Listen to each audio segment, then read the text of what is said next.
Welcome to Caregiver Chats. I'm Dr. Lakelyn. Today we'll dive deep into one type of care, that's home care, and it can help support older adults and their caregivers. So stay tuned and we'll get into it. Caregiver Chats is a podcast designed to help those caring for older adults find balance, support, resources, and encouragement. If you're caring for an aging family member or friend, this podcast is for you. I'm your host, Dr. Lakelyn. I'm a gerontologist and caregiving advocate for Home Instead, an honor company. I know how busy caregivers are, and I'm so grateful you're taking the time to listen. I also want to hear from you. Please email me your caregiving questions, and I plan to answer them on future episodes. My email is caregiverchats@homeinsteadinc.com. That's caregiverchats@homeinsteadinc.com. Today, we're talking all about home care. The majority of aging adults want to stay in their own homes. In fact, 90% want to age in place. However, we know that about 70% will need some sort of long-term care services at some point after the age of 65. Caregivers often want to honor their loved ones' wishes to keep them at home, but can easily become overwhelmed by the care necessary to help them do so. Home care is an important service that can help older adults stay at home while also helping to meet their needs for care and support. It also has some great benefits for caregivers, which we'll share later on in today's episode. To talk more about home care, I have invited a special guest. Her name is Debbie. And before I introduce you to her, here's what we plan to cover. We're going to start with an overview of home care services, and then we're going to talk through some scenarios and instances when someone might need home care.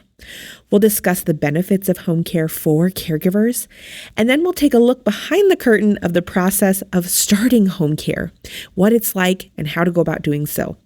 And then we're going to end with a discussion around important questions to ask when looking into home care, and also ideas if your loved one is resistant to having help in the home. I'm so excited to have Debbie joining me, and I want to tell you a little bit more about her. My special guest today is Debbie Gross. In 2021, Debbie left 20 plus years of leadership in the semiconductor industry to follow her passion of being part of a human-centered service business. She also has been a family caregiver for her father who's living with dementia. Debbie saw firsthand how important caregiving is, the difficulty and complexities of being a family caregiver. This experience ignited a spark in Debbie to help people retain their dignity, maintain safety, stay healthy, and happy wherever they call home. Debbie has been a Home Instead owner in Arizona for the last 2 years and is a passionate advocate for dementia care and family caregivers of all types. Welcome, Debbie. I'm so happy to have you with me today. Thank you. I'm so excited to be here. Well, and we have a great topic to discuss. But before we do that, I would love for you to just share with our listeners a little bit more about yourself. Oh, absolutely. Before I'm just thinking as you went through the bio, and I was 20 years in a completely different industry. And when my dad got sick, we just didn't know what to do. And we were so lost. And, none of us knew. I didn't even know that home care was a thing, actually, right? I mean, I had no idea, because when you're not living in this world, you don't, it's not part of your day to day. You don't even know what is possible. And we just really struggled. I moved my folks in with us, and even that was difficult. And I was having such a hard time working a full-time job. And my mom was with my dad, but she was struggling too. And it was just so difficult. And I remember one day, my dad's in the shower. My mom and I are trying to get my dad in the shower. And I'm holding onto him on one side, and my mom's holding onto him on the other side. And neither one of us had showered that day. And I'm like, Mom, we can't do this. Like, we have to find some solution here. Like, this is not a life for us or for him. And so, that's what brought me here. And it was, there was a lot of steps between that and this day, but that's what brought me here. And that's where my passion is, really just helping families like myself that was like, what do I do? So, that's me. Oh, thank you so much for sharing a little bit more about your personal background. And I think that you said it so well. I hear it from a lot of caregivers. A lot of people don't know what resources exist because they've never been a caregiver before. And Never. when you have a child, there's so many books on, what to expect when you're expecting and parenting books, but there's finally, I think, a movement in the caregiving community to provide some of those same resources. But until you're there, until you're in it, you don't go seek out those resources. So it can No. be very overwhelming in the moment. And I'm so glad that you eventually did find resources and find your way to home instead. Yes. Well, and a lot of people, they don't really know what home care is. You mentioned you didn't even know that it was a service. So today I am wanting to really dive into the service of home care because so many people want to age in place at home. That's where they want to stay. And often family members want to honor their loved ones' wishes in that way. And home care can be a great service to support families, but again, a lot of people don't know about it. So, Debbie, when you are talking with families, how do you describe home care services and the benefits of it? Yeah. You're exactly right. Like so many people don't know about it and they struggle with even understanding like the differences between home care and home health and all of that. And so usually when we're talking to families, it's in a crisis. And Hmm. it's unfortunate that that is the situation. I think we'll talk about that a little bit more. But, families have come to us because something has happened. There's been an event and they don't know. Um, Even what home care entails. So I usually kind of start with a discussion that says home care can be as simple as somebody coming over to just help you do some errands, help you, around the house, be a companion for you, all the way to 24-hour care where we're bathing, we're really helping with that hands-on care and everything in between that. So it's really like having an extra set of hands or another family member. And I know I don't say another family member lightly because I had caregivers in my home. That's how I came to understand about home care. And they did become like family members for us. Like they were, Yes, they we ate hear that a meals with lot. us. Yeah. Like, so it's like having somebody that you trust that understands your needs and just helps integrate into your household and just help you out. Yeah, I think that's what's so great is it's so customizable. It can be Yes. a few times a week, all the way up to that 24/7 care. And families, maybe they don't realize that. They think, oh gosh, if I have home care, I have to you have it one way and one way only. And I Yes. think the great thing about it is it is so flexible and customizable. But many people, as you mentioned, Debbie, wait until a crisis calls. And Mhm. what's so interesting is so you're at a local level home instead office. I used to work in a local home instead office, but now I'm at global headquarters, and we at a kind of a national level, we see a spike in calls about our care on Monday mornings and after the Mhm. holidays. And if you think about it, that's when people have gone to see their loved ones. They start to notice some changes happening, and then they go to work maybe on Monday or after the holidays, and they're Googling, okay, what kind of care and What do I support? do? Right. Yes, what do Yes. I Yeah. do? And then What they do I call us. do? Yes. Yes. Or like, oh my gosh, this weekend did not go the way I wanted it to go or the way I expected. Like when I got there, mom and dad they were in the same chair that they were in when I left on Wednesday, or you know what I mean? Whatever that is. Yes. Yes. Yeah. Yes. So I know we get those kinds of calls too. And you mentioned crisis kind of calls. Can you talk a little bit more about, when people are calling in to finally look for these kinds of services, what kind of situations are they in? What kind of challenges are they facing?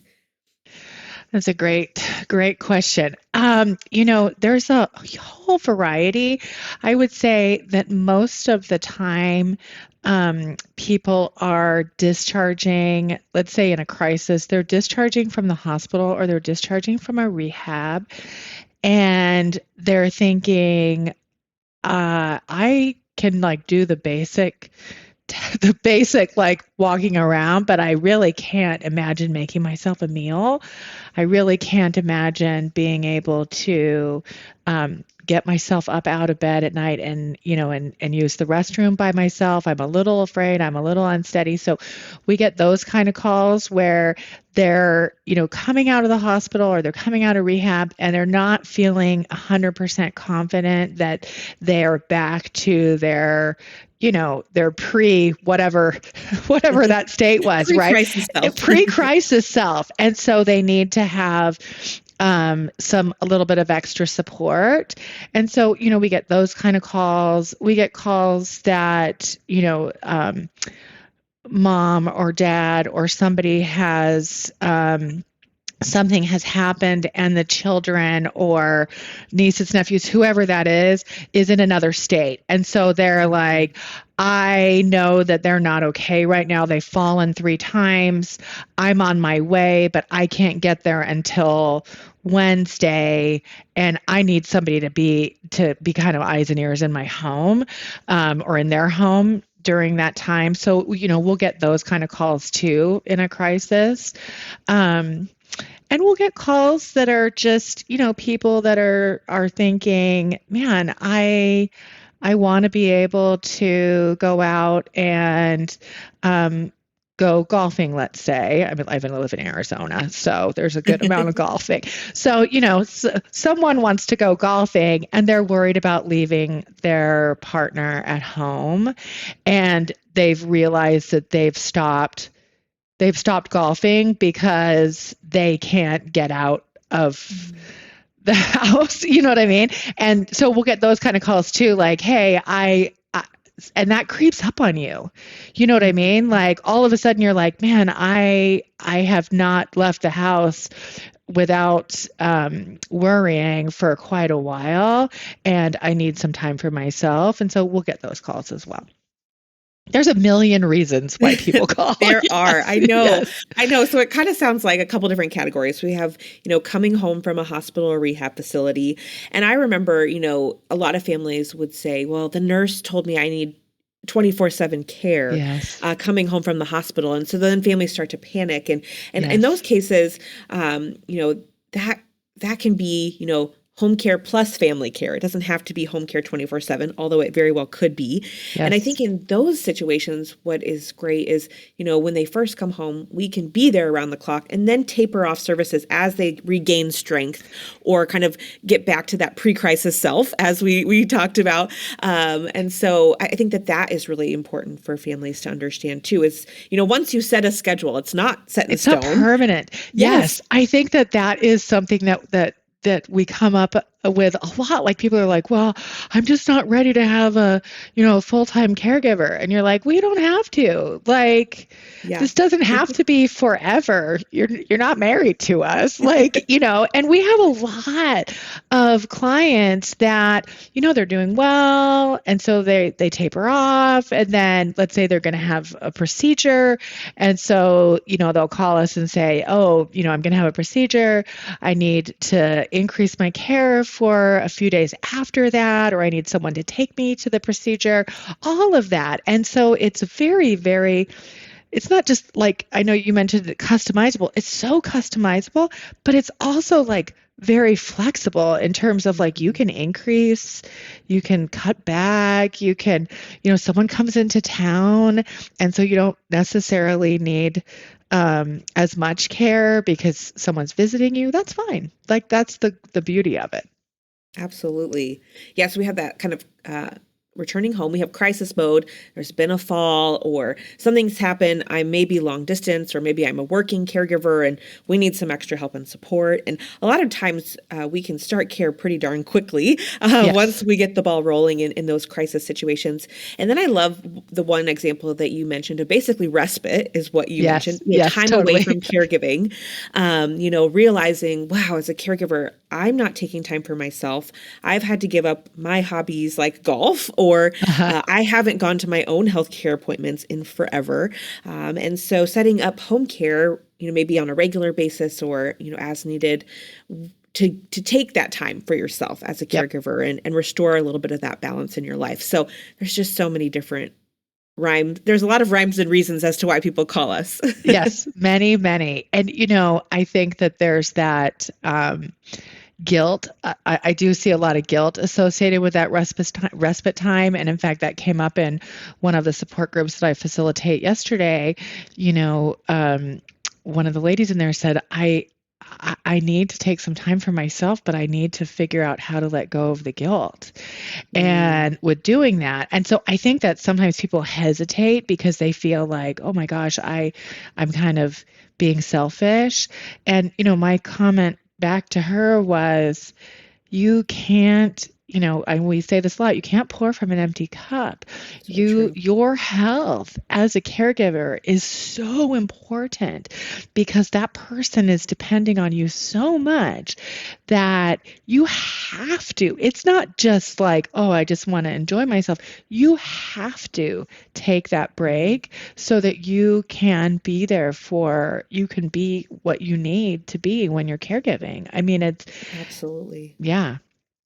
Absolutely. We've kind of already started talking about the benefits to the caregiver because, of course the service is tailored towards the person that they're caring for, but there Yes. are so many benefits for the caregiver. And it can be hard to let go. And I know caregivers sometimes have that a fear of like, well, no one can care for them the way I can. And I always say that's true. Yes. You're always going to 100%. be the best caregiver, Yes. but we can be there to give you a little bit of that break. And it can also be, even if you're a caregiver and you're not around the clock, like an extra set of eyes and ears in the home too, to Yes. keep you as the caregiver in the know, up to date on all the things that are happening. And I know that we don't just sign you up for service and then never check back in. We have a quality No. assurance program where Yes. we Yes. continue to go out, and if there is a change, we go evaluate and then communicate back to the family. So I think that's another beautiful thing about home care is it's that extra kind of layer of eyes and ears for a lot of people, peace of mind. And we're home care providers are experts. They've been doing this forever, whereas you might be new to caregiving. And Yes. so we Yes. might be able to see some things that maybe are a red flag or some home modifications that we can suggest too. So we're really an awesome resource to the family caregiver. Would you say that's true, Debbie?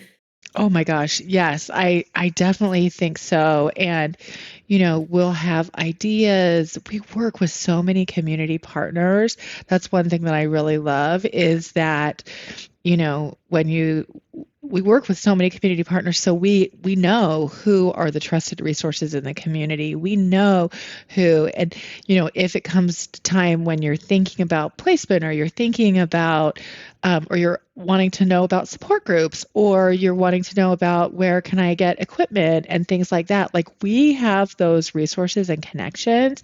So you get this like extra layer of support, eyes and ears, and then recommendations associated with it, right? It's not like we're Yes. like, whoa, man, your house needs some modifications. Like, good luck with that, right? Like, we can help recommend, like, these people are Yes. trustworthy. We work with them all the time. We've seen their work. It's wonderful. So, that part is really helpful.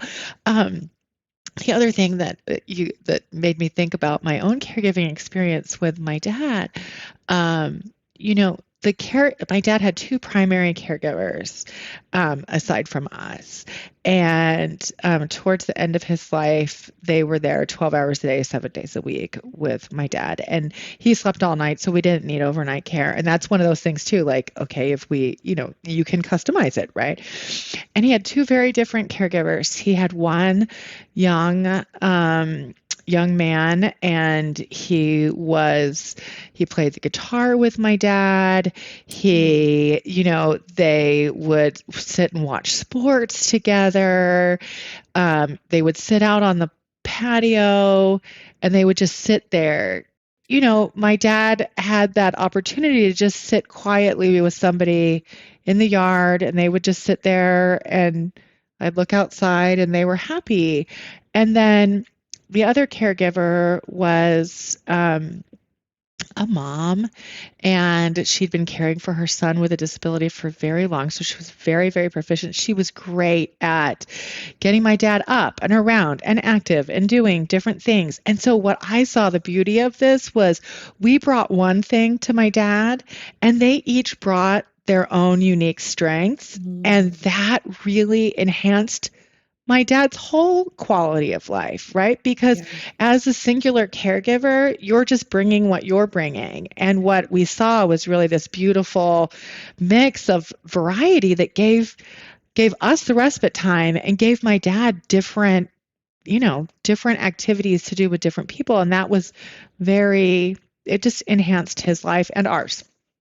Oh, that's such a great example. I know it is so neat to see the personality of the caregiver and how they relate to their client, and every, caregiver, we call them care professionals, care pros. Yes. Every care pro brings, their unique perspective and set of expertise. And we do training, of course, for our care professionals, but they come with kind of their life experiences. And to your point, it's just a different person to interact with, because sometimes family has heard the same story over and over, or can so easily get frustrated with little things, whereas somebody from the outside might hear that story for the first time, or or they've never known your loved one any other way, which sometimes family caregivers, they might be in a state of grief. Their loved one may have declined and they're not who they quote unquote used to be. But for this care professional that's coming in, they've only ever known your loved one that way. So that's also kind of a really unique perspective that care professional brings. And I remember seeing that within my own family, and how kind of comforting that was to the family, because that care professional just saw their dad for who he was and appreciated him who he was that way. Yes, exactly. Yep. So it can be great. And another kind of great aspect about that is the care professionals are trained on things that family members might not feel comfortable doing for their loved one, like bathing. You mentioned in your family, like maybe there's somebody out there that can help with this bathing situation, and they might have different tips or techniques, especially when it comes to someone with cognitive impairment. We do a lot of training on dementia care and techniques to get them in the shower or to be more kind of responsive in personal care activities. And so that might be something that the family finds, oh gosh, such a relief that this care professional is here to help with some of those activities that maybe they're not comfortable with, or maybe they're just like, I give up, I don't know what else to try. And the care professional can get them to do it. Yes. Or, my dad would see his care pro as as a professional person. And so he did not, it was very different than me being like, okay, Dad, let's go get in the shower. He'd be like, I don't want to, I'm going to do this later or whatever, blah, blah, blah. But, when Matthew would say, okay, it's time for the shower, my dad would be more willing to go with him just because he knew that's what Matthew was there to do.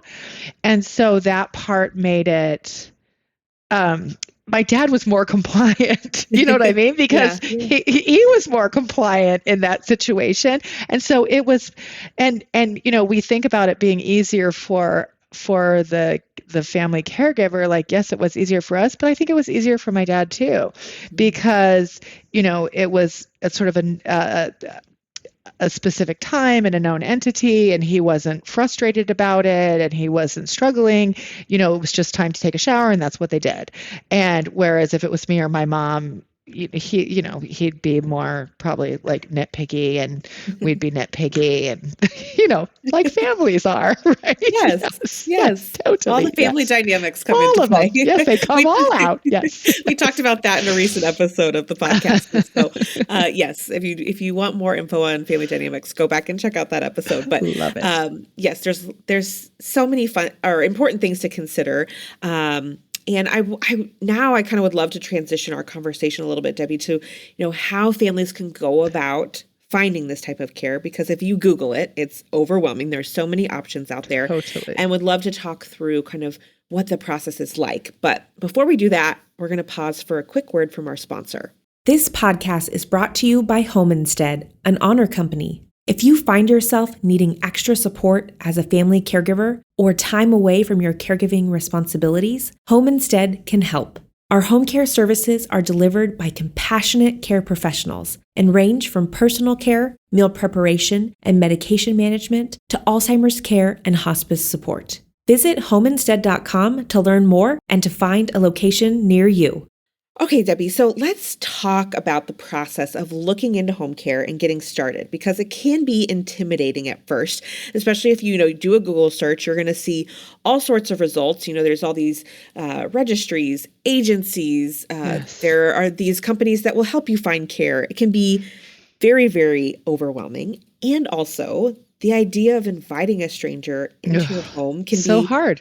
it can be so intimidating. So I would love to kind of pull back the curtain a little bit and talk about, what it's like to look into home care, to get services started. So, Debbie, when families kind of go out for like that first Google search or first kind of step in looking for home care, what kind of things would you suggest that they be mindful of?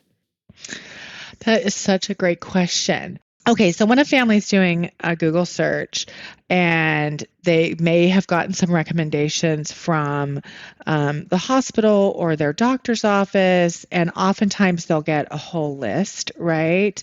I think your primary care provider is a great place to get, reputable companies and understand and search that. Because ultimately each local area is going to be different. And so what you really want to look for is places that are highly recommended by others in the field.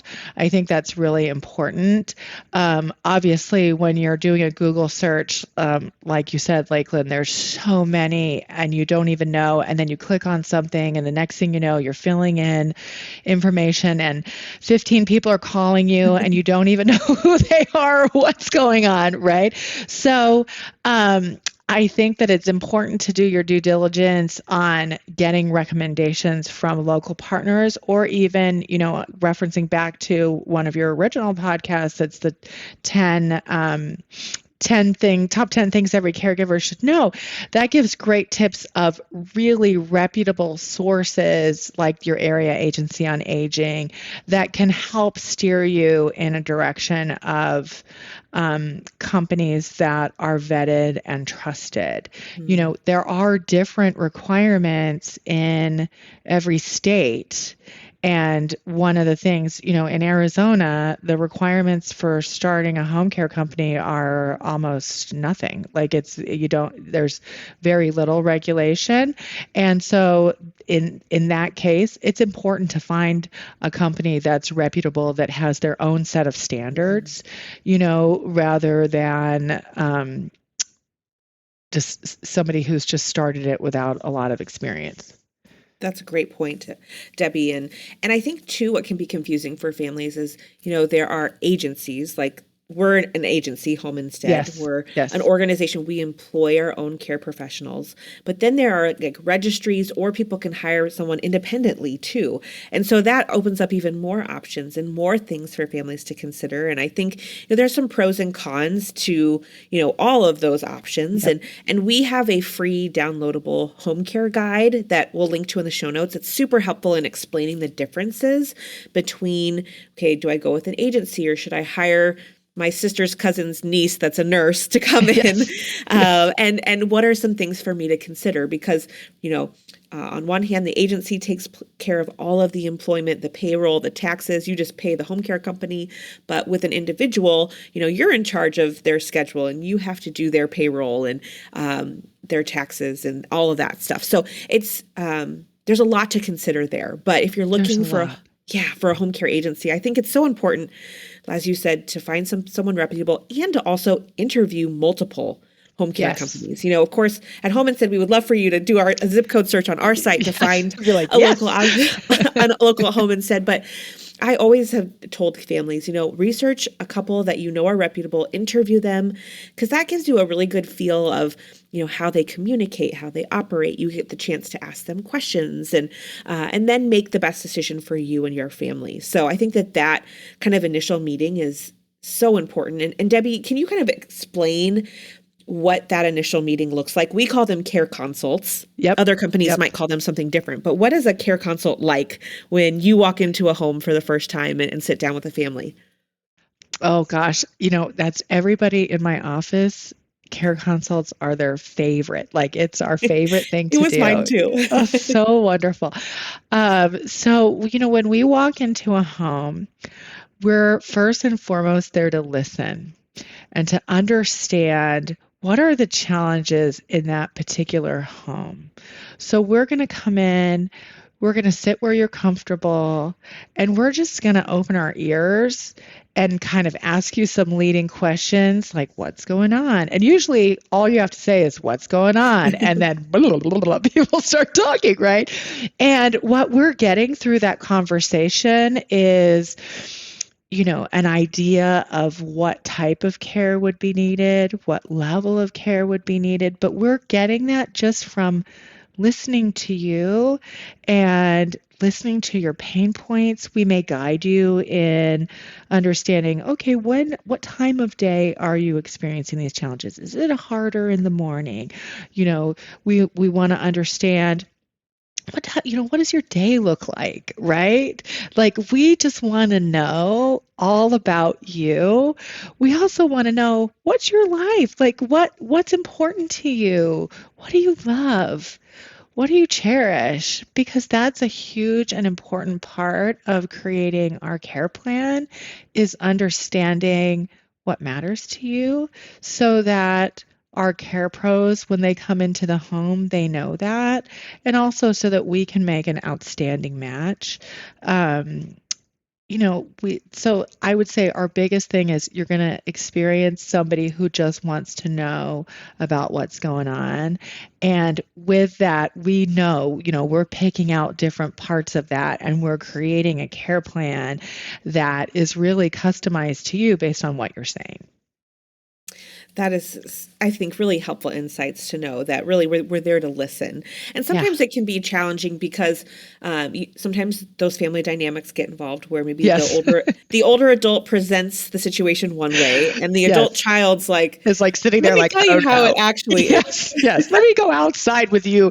Very frequently, we have a conversation and then somebody follows us outside, is like, well, actually, what's happening is this. So, yes, that happens all the time. But it's so important, I think, to get both perspectives, to hear Oh, what from the older totally. adult and Yes. because that helps with some buy-in because sometimes we are met with resistance by the older adult that needs the care.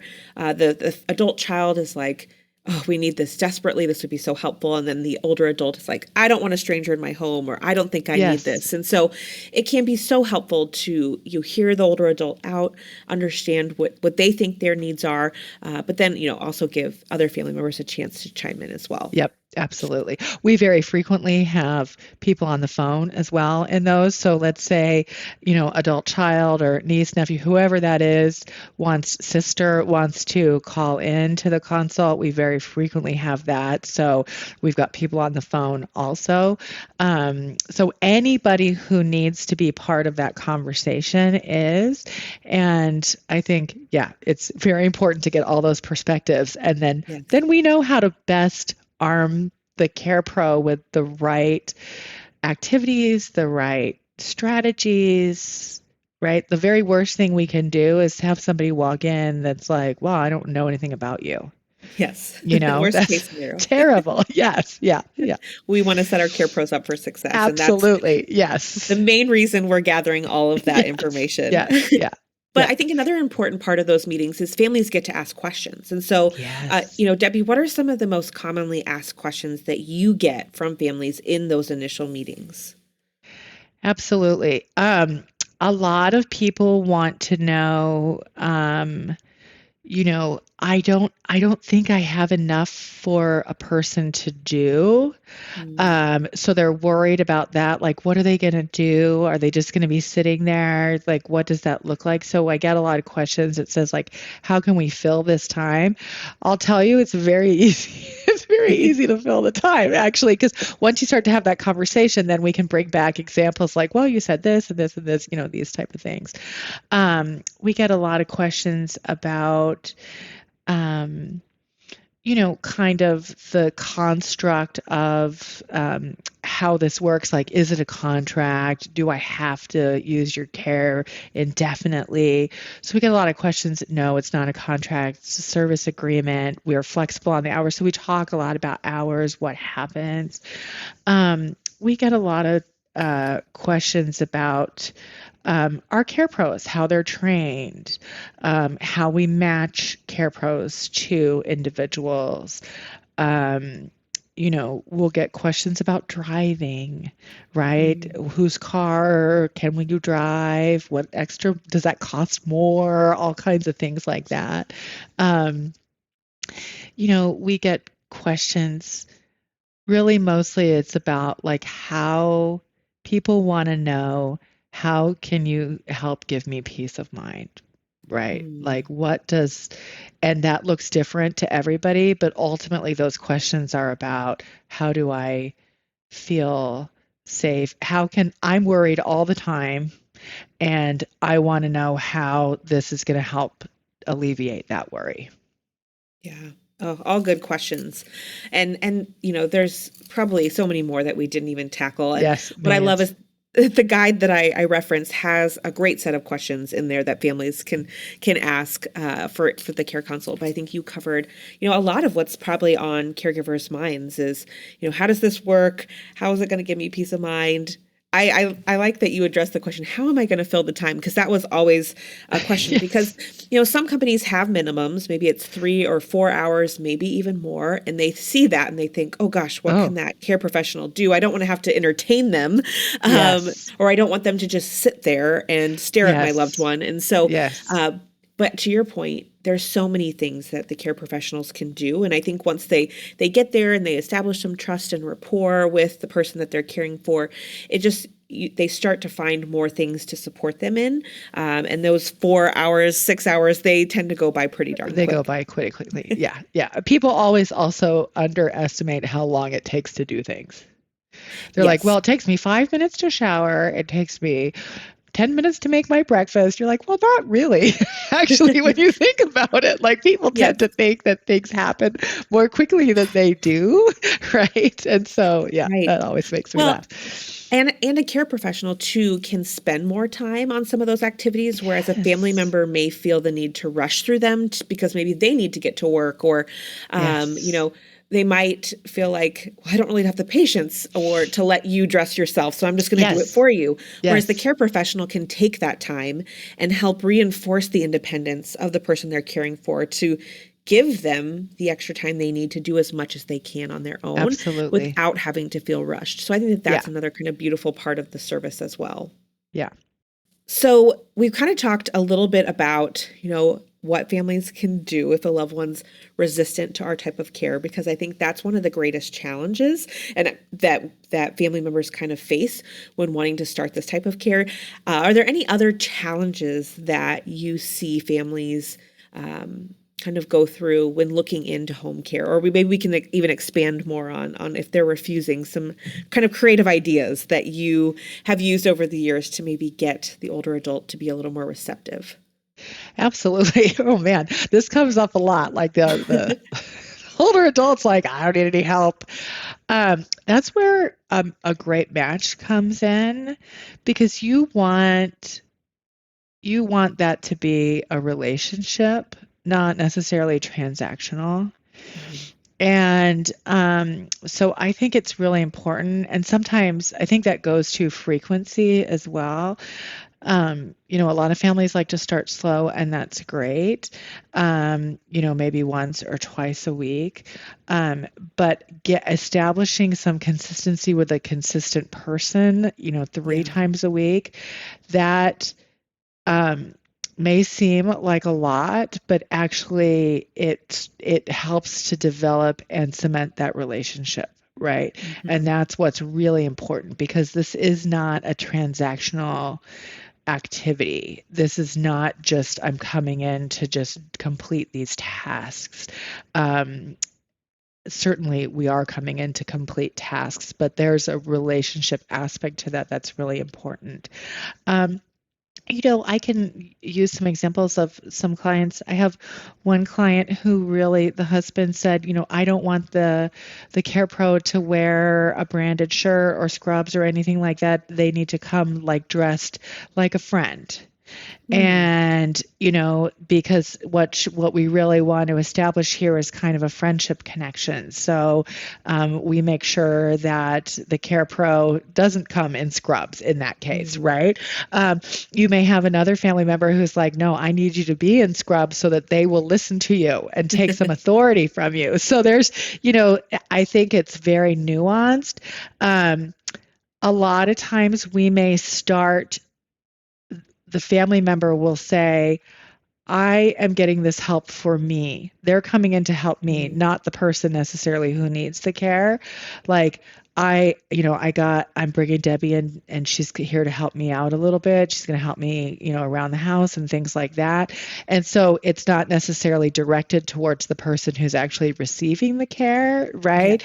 But just like I needed the help, so I've hired Debbie to come in and help me and not you. They're just going to leave you alone. And so, and they're just kind of get them familiar to having someone else because it's weird. Yeah. We got to be honest. Like when your home is your refuge. Your home is where you go and put on your cozy clothes. Your home is where you don't, you may get up on Saturday and not take a shower all day, right? Like your home is a place where you can be fully yourself.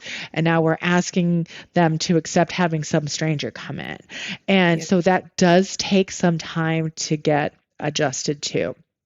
I think it's important for families to know that this isn't something that I would love it. And sometimes it does happen very magically and very quickly.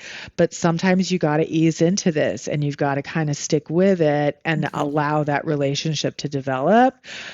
And then, if the first time your loved one's like, I hated it, like, okay, well, let's give it another try, right? Yeah. Because it takes some time. It's an adjustment. Yeah, absolutely. And I think too what is helpful, for families to understand is I love that you talked about the consistency of the care pro, having someone consistently come in, but kind of depending on how many hours of care you need. You might have a care team of 2 to Yes. 3, even more care pros. And that's also great because you become familiar with multiple people. That way, if your Yes. main gal or guy is sick, then you have someone familiar to kind of fill in for them. And Yes. also, I think it's okay for families to know if the match isn't great from the get-go, you can request a different care pro. Don't be Yes. afraid to do that. Sometimes Yes. families are like, oh gosh, I don't, my loved one doesn't click with this person, but they're afraid or hesitant to speak up.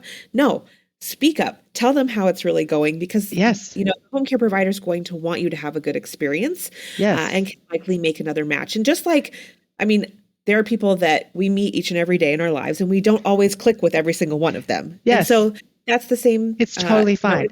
So it's okay. Yeah, yeah. I think one thing that family members really worry about, and I worried about this too, because we had a few care pros in the beginning that weren't a great match to us. And I was like, oh, I don't want to hurt their feelings. They're such a nice Yeah, person. I don't want them to get in trouble, or I don't want the company to think they're not good, or I don't want them to tell the person that I didn't like them, right? Like yeah, that's a big worry. We don't do that. We're not going to do that. Like that's part of the beauty of an agency is that we can very easily, mm, you know, match that care pro to somebody else. We can, so it's not like we're sitting there saying, sorry, you don't have a job now because they didn't yeah, like you. Like, no, it's so easy. I wish people knew how okay that was, yeah. Well, I'm glad we're and now talking about it now. We're giving totally. people Yes. permission. It's okay to say this is not a great match. And there's nothing wrong with that. And it's not going to hurt anybody's feelings. Yes. And I think that the communication piece is so important. And every agency kind of has their own ways of communicating, their own communication cadence. But usually, they're available 24/7 by phone. Even on nights or weekends, there's somebody available to talk to. So, if families ever have concerns, that is another great benefit of going with an agency is that, there's always someone to talk to or Always. connect with about your loved one's care. So, Always. um, Yep. So important to consider. And we've covered so much, and I know that there's even more we could talk about, Debbie. But I would direct people back again to that home care guide that you can download for free in our show notes. It kind of recaps our whole conversation and gives you some additional thoughts or questions to ask as well. But Debbie, anything that you want to kind of leave our listeners with, if any highlight from today's conversation or anything that we haven't covered that you want folks to remember about home care? Oh, there's a lot, but I want folks to remember that it doesn't have to be permanent. This doesn't mean that, you've got caregivers in your home forever and ever and ever. And it's very flexible. It's very customizable. And it's a good idea to start to look. We're very happy to have a conversation with you, even if you think you're not quite ready yet, because it's better to know who you're going to call, what that's going to look like. And it's better to start sooner. So I know we say this all the time, but the earlier you can get going with a little bit of help, the easier it is when something does come up that inevitably we're human beings. We don't walk around in a bubble. Like, things happen to us. You know what I mean? So yes. Inevitably something's going to happen to all of us. Like, that's how it goes. So, have that plan in place. So, and we're happy to have that conversation. It doesn't cost you anything. Exactly. Yes. Those care consults we talked about earlier, they're always free, no obligation. Yes, and you're right. I always loved going into the care consults where they're like, we're just looking into care. We don't quite know yet, because they're planning ahead. Yes. And of course we care just as much about those that are in crisis mode. But to your point, Debbie, the more you can look into this early on, or at least give them a call and start to ask some of those questions, even if you're not ready to sit down in person in your living room yet. Research. We talk a lot on this podcast about planning ahead and the importance, so that when a crisis occurs, you're not left high and dry, you're not scrambling, and you're able to make the best decisions for your loved ones because you've already started to look into these types of care. So I think that's a great final word to leave on. And Debbie, thank you so much for sharing about your personal experience with your father and your family, and then also your perspective as a home instead franchise owner. It's just been such a joy to talk to you today. Thank you for your insights. Thank you. I loved it, and I love the podcast. So keep it going, Lakelyn. It's so great. Thank you. We sure will. I want to thank Debbie Gross for joining me today and for sharing her insights personally and professionally. If you're thinking that it might be time to start home care, I encourage you to start doing your research. Become familiar with the options, make time to interview several home care providers to make sure that you find the one that's the best fit for you and your loved one. Be sure to check out that home care guide that I mentioned on our website. I've also linked to it in the show notes. This guide captures a lot of information that we covered today and will give you additional insights on what is important to consider when looking at home care. You can email me at caregiverchats@homeinsteadinc.com. Again, that's caregiverchats@homeinsteadinc.com. In the next episode of Caregiver Chats, I'm going to tackle a tough topic that I get asked about a lot, and that is driving. Oftentimes, caregivers are at a loss as to how to have the conversation with their aging loved ones about driving, and also knowing when it's time to hang up the keys. I'm going to provide a lot of great insights in this next episode about driving, so I hope that you will join me. I also invite you to follow us on Facebook and YouTube at Home Instead Inc. Again, that's Home Instead INC. There you'll find previews of upcoming episodes, caregiving tips, and more. And as always, you can find all the links in today's show notes. Thanks for listening, and please remember to take good care of yourself while you care for others. Caregiver Chats is brought to you by Home Instead. If you're looking for in-home care to support you on your caregiving journey, please visit homeinstead.com/caregiverchats to learn more.